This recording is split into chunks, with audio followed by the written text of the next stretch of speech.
আউযু বিল্লাহি মিনাশ শাইতানির রাজিম। বিসমিল্লাহির রহমানির রহিম। প্রিয় শিক্ষার্থীবৃন্দ, আশা করি আল্লাহর অশেষ মেহেরবানিতে ভালো আছো।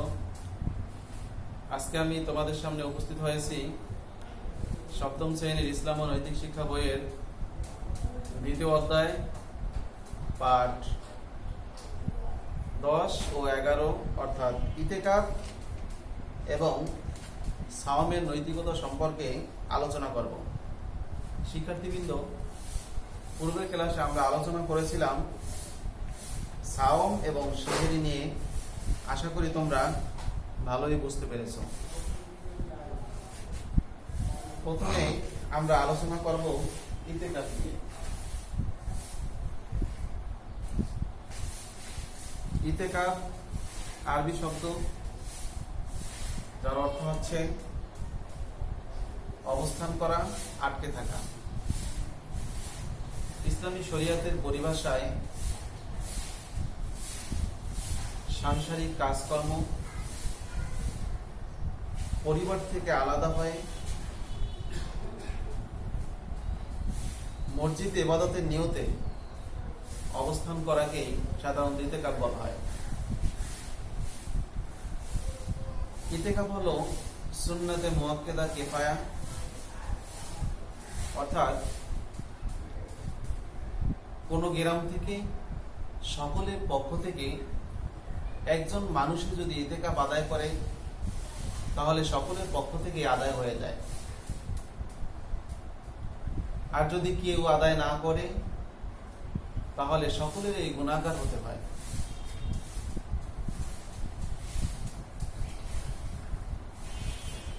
ইতিকাফ দুনিয়ার সকল কাজকর্ম থেকে নিজেকে মুক্ত রেখে মহান রব্বুল আলামিনের সন্তুষ্টি লাভের জন্য, সন্তুষ্টি অর্জনের জন্য রমজান মাসে শেষ 10 দিন মসজিদে অবস্থান করা। এ সময় সে দুনিয়ার সমস্ত লোভ লালসা, কাজকর্ম, পেরেশানি সবকিছু থেকে মুক্ত থেকে মহান রব্বুল আলামিনের সন্তুষ্টি লাভের জন্য ধ্যানমগ্ন, কোরআন হাদিস বেশি বেশি অধ্যয়ন, বেশি বেশি ইবাদত বন্দিগিতে লিপ্ত থাকা। একাগ্রচিত্তে দিন ইবাদতের ফলে তার মনে আল্লাহ রাব্বুল আলামিনের ভীতি সঞ্চয় হয়, আল্লাহ রাব্বুল আলামিনের ভয় অনুভূত হয়। হাদিস শরীফে আছে,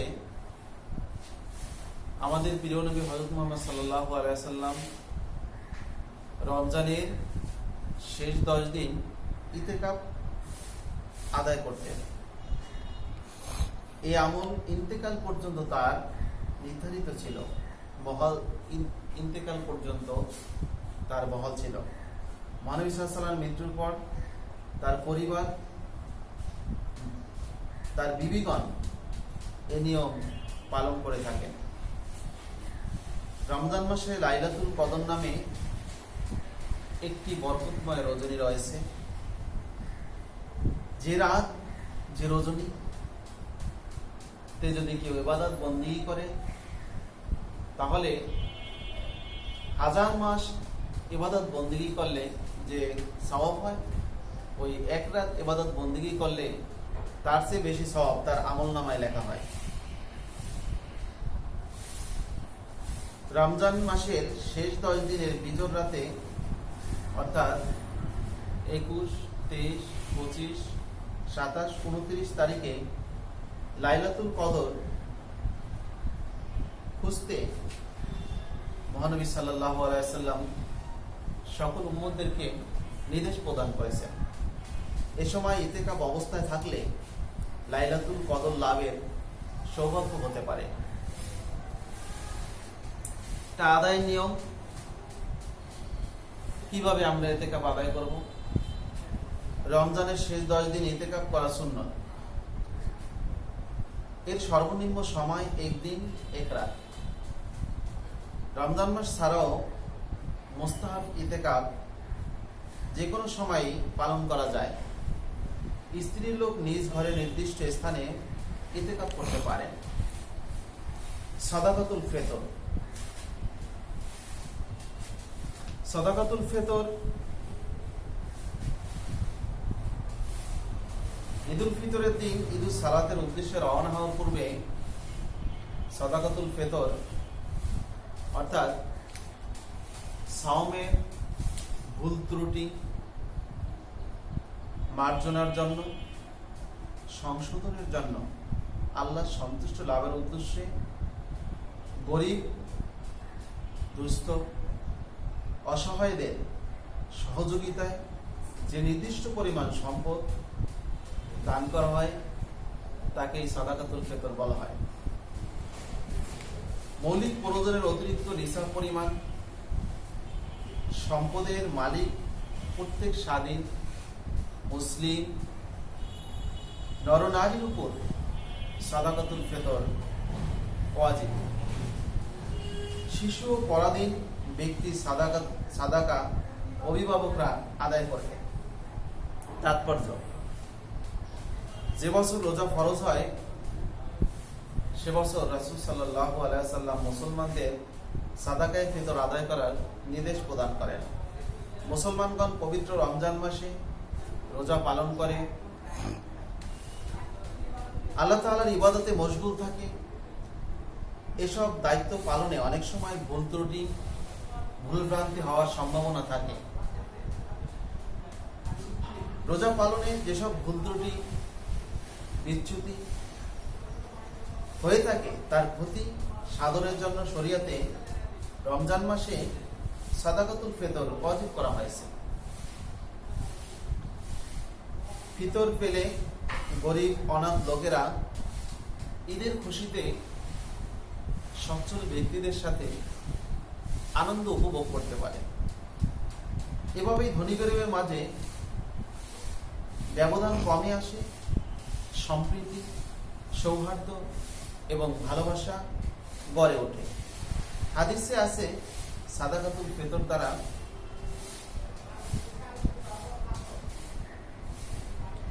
সাওম পালনের সকল দোষ ত্রুটি, ভুল ত্রুটি দূরীভূত হয় এবং গরিবদের পানাহারের ব্যবস্থাও করা হয়। সুতরাং সাদাকাতুল ফিতর সকলের জন্য, সকল মুমিনের জন্য সঠিকভাবে আদায় করে মহান রব্বুল আলামিনের সন্তুষ্টি অর্জন করা একান্ত কর্তব্য। আদায়ের নিয়ম কিভাবে আদায় করবে? ঈদের সালাতের পূর্বে নিসাব পরিমাণ মালিকের সম্পদের মালিক যারা থাকবে তাদের উপর সাদাকাতুল ফিতর ওয়াজিব, অর্থাৎ তাদের আদায় করতে হয়। ঈদের 2 কার্য দিবস, ঈদের 2-1 দিন আগেও সাদাকাতুল ফিতর আদায় করা যায়। তবে ঈদের সালাতের উদ্দেশ্যে ঈদের মাঠে রওনা হওয়ার পূর্বেই সাদাকাতুল ফিতর আদায় করা উত্তম। তবে কেউ যদি ইচ্ছা করে এরপরেও আদায় করতে পারবে, তবে তাতে সওয়াব কম। সাদাকাতুল ফিতরের পরিমাণ: সাদাকাতুল ফিতর মাথা পিছু নিসফ অর্থাৎ প্রায় 2.5 কেজি গম বা জব তার মূল্য পরিমাণ সম্পদ আদায় করতে হবে বা ওই পরিমাণ দিতে হবে। সাওমের নৈতিক শিক্ষা: সাওম পালনের মাধ্যমে বান্দা একদিকে আল্লাহর নির্দেশ পালন করে, অপরদিকে তার নৈতিকতার বিশেষ উন্নতি ঘটায়। সাওমের অনেক নৈতিক শিক্ষার মধ্যে কতিপয় শিক্ষা নিম্নে তুলে ধরা হলো।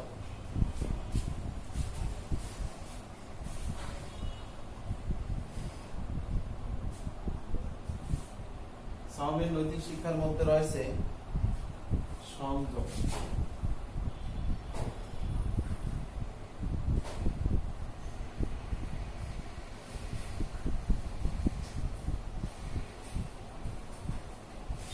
সংযম, সহমর্মিতা, সহিষ্ণুতা, মানুষের মধ্যে যেমন ভালো গুণ থাকে, তেমনি তার মধ্যে জৈবিক পাশবিক শক্তিও থাকে। পাশবিক শক্তি তাকে স্বেচ্ছাচারিতার পথে পরিচালিত করে। স্বেচ্ছাচারিতার কারণে সমাজে অত্যাচার, অনাচার, ক্রন্দন, কলহ ছড়িয়ে পড়ে।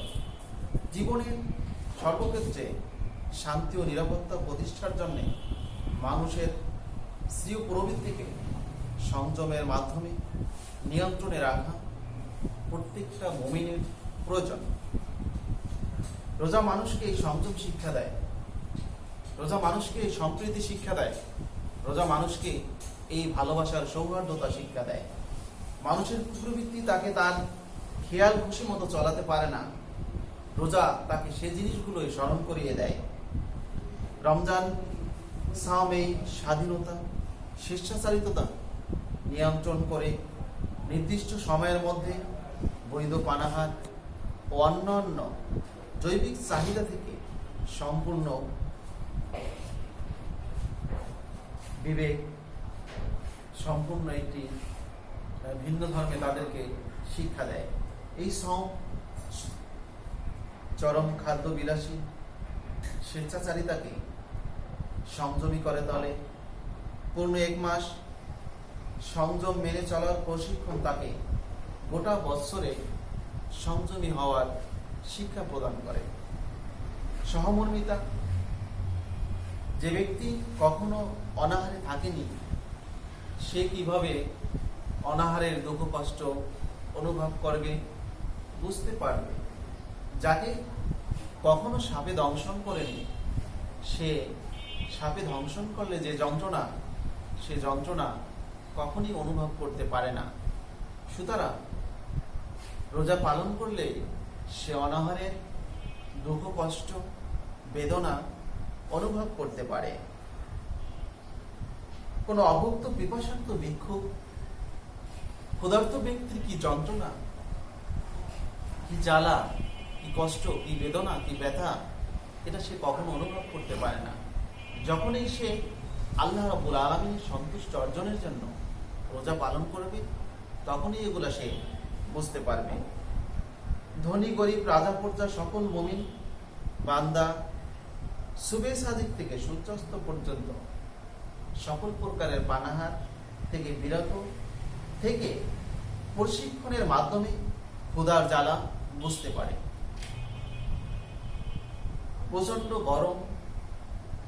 প্রচন্ড গরমে পিপাসা হয়ে তার পানি পান করতে মন চায়, কিন্তু সে যে মহান রব আল্লাহ রাব্বুল আলামিনকে না দেখে বিশ্বাস করে পরকালের ভয়ে তার প্রতি আস্থা রেখে সে কাজটি না করে সে সারাদিন অবিরাম রোজা পালন করে মহান রব্বুল আলামিনের সন্তুষ্ট অর্জন করার জন্য চেষ্টা করে। একইভাবে রোজাদার ব্যক্তি তারে যখনই অনাহার অভুক্ত মানুষ আসবে তখন অবশ্যই তার মনে সহমর্মিতা অনুভূত হবে এবং সহমর্মিতার হাত সে বাড়িয়ে দেবে। সে তো বুঝতে পেরেছে রোজার যন্ত্রণা, রোজার কষ্ট কি, সে অবশ্যই সেটা বুঝতে পেরেছে। এই বুঝতে পারা থেকেই তার ভিতরে সহমর্মিতার হাত, সহমর্মিতা উত্তীর্ণ হয়, সহমর্মিতার হাত সে বাড়িয়ে দেয়।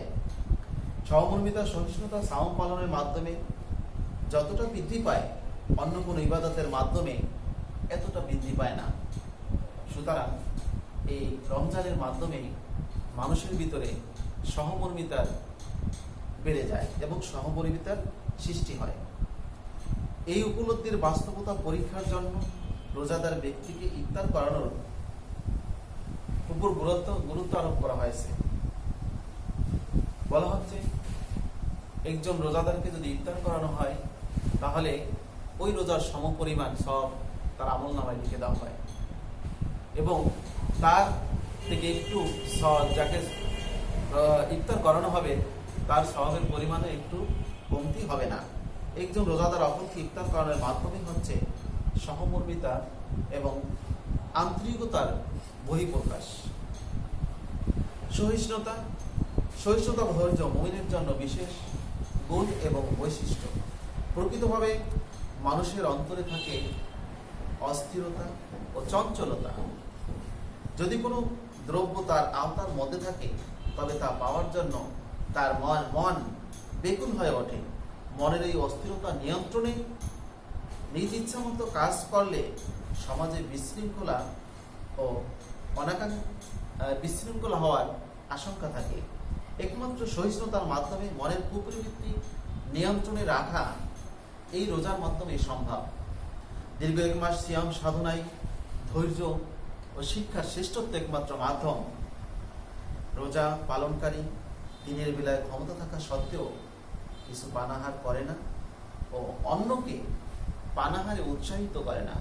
যেভাবে নিজেকে নিয়ন্ত্রণ রোজা পালনের মাধ্যমে নিয়ন্ত্রিত রাখে এবং অন্যকেও রোজা পালনের মাধ্যমে তাকওয়া অর্জনের মাধ্যমে নিয়ন্ত্রণ রাখার জন্য সে বিভিন্নভাবে অনুপ্রেরণা দিয়ে থাকে। এমনকি জৈবিক চাহিদাটুকু দমন রাখে। এটি ধৈর্যের এক অনুপম দৃষ্টান্ত। কেউ যদি অভাব অনটনের কারণে আহারাদি সংগ্রহের অপারগ হয় তবে রোজার মাধ্যমে অর্জিত ধৈর্যই হতে পারে তার একমাত্র অবলম্বন। এতে একদিকে যেমন রক্ষা হয় ঈমান, তেমনি অপরদিকে শান্ত হয় পরিবার ও পরিবেশ। সুতরাং রোজা যে শিক্ষা দিয়েছে সংযম, সহমর্মিতা, সহিষ্ণুতা, এগুলোকে আমাদের ধরে রেখে এই রোজার মাধ্যমে, রোজা পালনের মাধ্যমে, তাকওয়া অর্জনের মাধ্যমে মহান রব্বুল আলামিনের দরবারে আমরা আমাদের নিজেদেরকে যেন একটি পরিপূর্ণ আল্লাহ ভীতি, খোদা ভীতি মানুষ হিসাবে আল্লাহ রাব্বুল আলামিনের দরবারে আমাদের নিজেদেরকে যেন আমরা পেশ করতে পারি। আল্লাহ রাব্বুল আলামিন সেই ধৈর্য যেন আমাদের দান করে রোজার মাধ্যমে সেই ধৈর্য যেন আমরা শিক্ষা গ্রহণ করতে পারি। সেই ধৈর্যের মাধ্যমে পরকালের দিকে যেন আমরা এগিয়ে যেতে পারি, জবাবদাহিতার জন্য যেন আমরা এগিয়ে যেতে পারি। তার মাধ্যমে মহান রবের সমস্ত কাজকর্ম, তার আদেশ নিষেধ সবকিছু যেন আমরা সঠিকভাবে পালন করতে পারি। এই রোজার মাধ্যমে যেন সেগুলো আমাদের জন্য পাথেয় হয়। আল্লাহ রাব্বুল আলামিন আমাদের এই সব দিকগুলো যেন আমল করার তৌফিক দান করেন। শিক্ষার্থীবৃন্দ, আজকে তোমাদের সামনে যে আলোচনা করা হচ্ছে ইফতার, ইতিকাফ ও সাওমের নৈতিক শিক্ষা সম্পর্কে আলোচনা করা হলো। আশা করি তোমরা বুঝতে পেরেছো। আরো সুন্দরভাবে বাসায় পড়লে আরো ভালোভাবে বুঝতে পারবে। এর থেকে যেভাবেই প্রশ্ন করা হয় তাহলে তোমরা প্রশ্ন উত্তর দিতে পারবে। সবাই ভালো থাকো, সুস্থ থাকো। আল্লাহ হাফেজ।